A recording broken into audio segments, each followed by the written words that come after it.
Leaves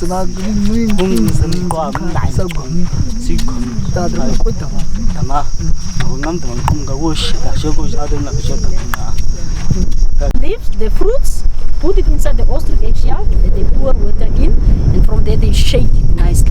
After shaking it, they then enjoy the nice juice.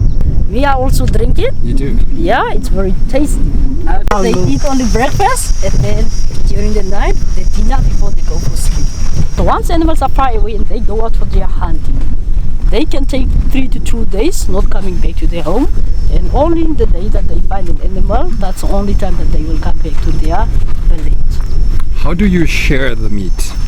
The meat is always shared amongst the whole community into equal pieces. All the guys that have killed this animal, they are in the nature, they will help each other carry the meat back to the village so that the ladies can prepare the meal for all of them. So there is no way that each and every man takes his own piece. Let's say you kill a springbok. How long is it going to last? For springboks, it only takes 2 to 3 days and then we finish it up. The ostrich, if we kill it, it will only take a day, because for the Bushmen communities, they are always a lot in the group. Yeah, but So you don't need to dry the meat, you eat it fresh. we try to dry some of it. If it's a big animal such as a giraffe, we then dry the meat so that we can store it for a longer period. But if it's a smaller animal, then while it's still fresh, we enjoy it like that.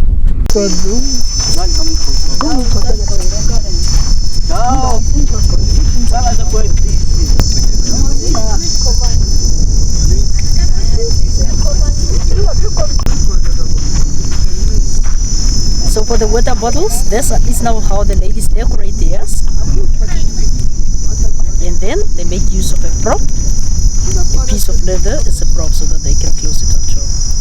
In the age-old customs of the Bushmen, courtship is an art. One of the most striking moments comes when a young man steps forward with a toy bow and arrow. With careful aim, the man shoots the arrow towards the woman he hopes will become his wife. During the ceremony, as the ladies are dancing around the fire, for this young man, there might be a young lady amongst this lady that he does not like ever since his childhood. He have never liked.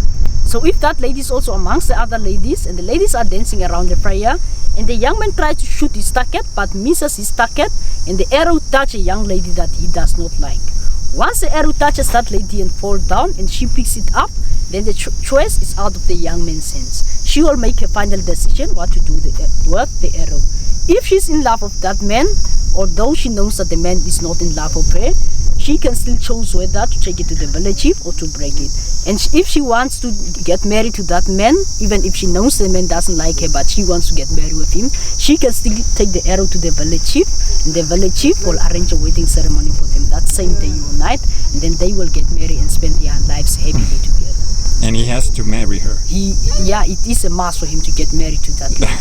Because when he went to the village chief, he have already told the village chief that he's looking for a wife. So the arrow has already touched somebody, and that person has accepted the arrow. So the choice is out of his hands now. He must now get married to that lady and spend the rest of his life with her.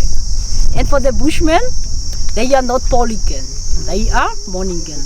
One wife, one husband for the rest of their lives.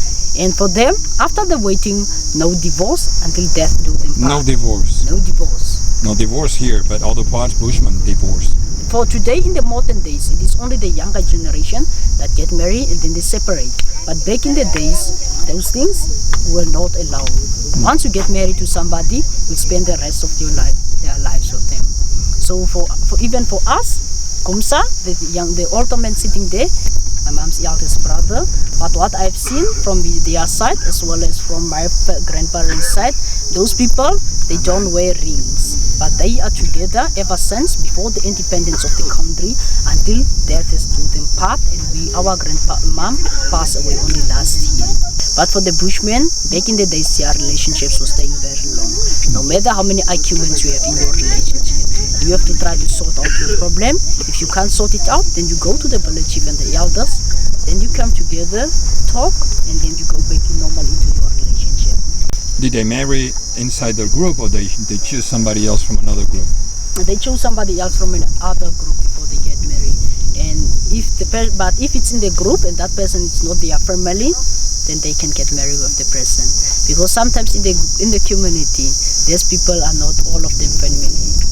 Who goes to the other group? The man goes to the women's group? The lady will join the men's group. So for the Bushmen, their life expectancy rate back in the days was far better compared to the modern days. Because today in the modern days, we do not only find Bushmen in villages, but we also find some of them in towns and cities where they are now mixed up of different communities. And as they mix up of a lot of people, they start to do a lot of totally different things, such as drinking, smoking, as well as making use of different drugs, which shorten their life expectancy. But back in the earliest days, the Bushman life expectancy was going beyond 100 and sometimes some of them reaching 110. Really? Yeah, before they died. Because they in the nature, what was happening is, for them, always going out in the nature early in the morning, going out for collecting of food, which give them chance to exercise their bodies, coming back without making use of any substances such as drinking, smoking, or doing those wrong stuff. So today, most of the Bushmen only goes past by 80, then they start to lose their lives. Use of ticks as well as the fat succulent plants. What we do is we just dig it up. After digging it up, we cut it, and then the ticks that are sitting on the animals, we take it off and then mix it off that succulent just to activate the poison. That's the poison you use? Yeah, that's a You poison. don't go for the beetle larva under the ground, you don't dig it, crush it. Those ones, we get it only during the raining seasons. But during the dry seasons, it's very difficult to find those ones. That's why we are making use of the ticks that are sitting on the animals. Because those ones, once you also mix it with a certain succulent, a fat plant, then it is really very poisonous. Okay. Yeah. And those ticks are what type of animal? All kind of animals? All kind of animals. So it's a regular tick? It's a regular tick that we collect from the animal. And after mixing it, you just have to heat it nicely. Close it, and then you store it somewhere separately. And during the hunting period, the only time that you must attack the animal, that is the time that you will have to dip it in the arrowhead inside this poison. Once you shoot an animal, it will take few hours to work in the animal's immune system to weaken the animal. So therefore, after shooting the animal, we also need to follow the animal a little bit, a few meters before the animal gets weak, and then we can attack the animal. But the animal is not dead? The animal is not It's dead. just dead resting? Just getting weaker and weaker, and that's the time that we attack, and then we kill. With spears? With spears, bow and arrows, as well as the sticks that we are working with. Once we shoot the animal and we attack it and we kill it, as long as we cook it or make the meat dry, then this meat is not poisonous. Okay, so the poison will not get to the whole body? Yeah, it will not get to the whole body. It will not affect anything, just a piece on the part where we have shot. And in that part, the poison is there, and Yeah, what you do, you cut it out? We still remove it all. You remove it? Yeah. So that is now the eldest man of the village, known as Komsa, yeah? The three lands on Komsa's arm, it's also known as a vaccination that they were doing back in the earliest days. What is it? That is a sign. Those are the signs. Yeah, the three lines there, it's a vaccination. What they call it is a vaccination against scorpions, spiders, and snakes. But the scorpion, spider, and snake must be the dominant one in the area where you are living back in the days. What they do is they cut themselves, put in the poison, and they tie it close and leave it for a few days. Once this few days goes over and it is passed by and you recover, then your immune system is already vaccinated against a scorpion or spider. And once you go out for the hunting in the nature, and the type of the scorpion or spider that you are vaccinated against bites you, then your immune system will be able to fight it, and it won't affect you that much compared to somebody that is not vaccinated against it. But during the period that you vaccinate yourself, it also makes you a little bit weak. But they must be dominant ones in that area, the ones that you know most of the time they attack you. You made those cuts, Yeah. and you put the poison there. Yeah, we put the poison inside the And the color gets dark because of the poison. Yeah, the poison is the one that is changing the color. The old man is saying they are mixing it with a coal from the fire. So the coal is the one that is changing the color. All right. Yeah, back in the days everybody was doing it, but today most of the younger generation are afraid to do it. Afraid that they will die. Because for me also, I was afraid that I would die. You don't want to do it. Yeah. Okay. Men and women. Huh? Yeah, Back men, in the old days, men and women both did men it. and women. As long as you want to stay safe in the nature. So those are now his great grandchildren. Grandchildren. Yeah.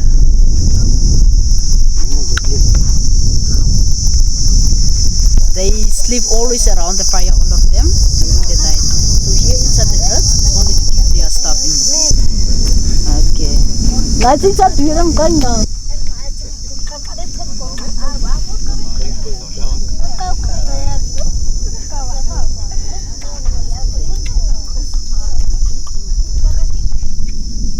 For the men, they give each and everyone chances so that So it's not like you're in charge of the fire, you have to take care of it today, tomorrow somebody else will do it. that's how it's actually going. They give shifts to each and Okay. everyone.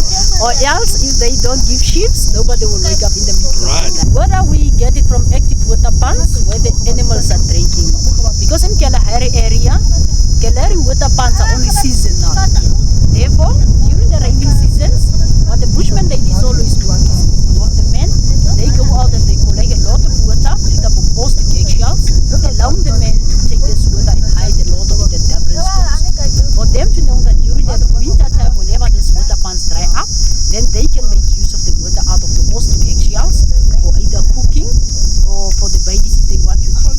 But then, if they feel thirsty, busy in what they are hatching during the winter time, they also get their water from the tamamelo that are growing in the nature as well.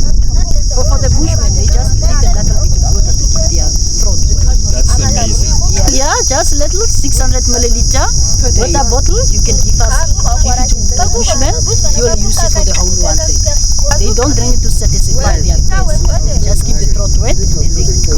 That's what makes them make use of less water, because as they grow up, they get used to higher temperatures.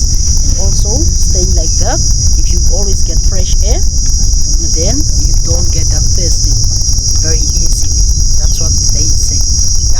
Is there any animal that is sacred for you that you don't hunt?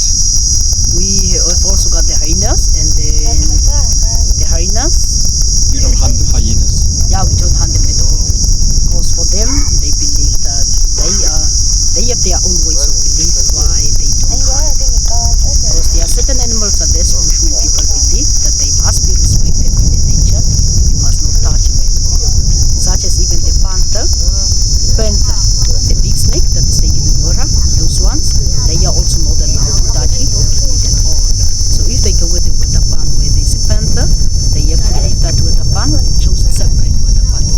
Yeah, all the rest, we kill them for meat. It's edible.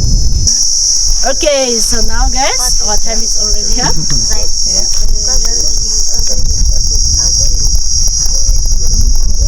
Thank you very much. Thank you.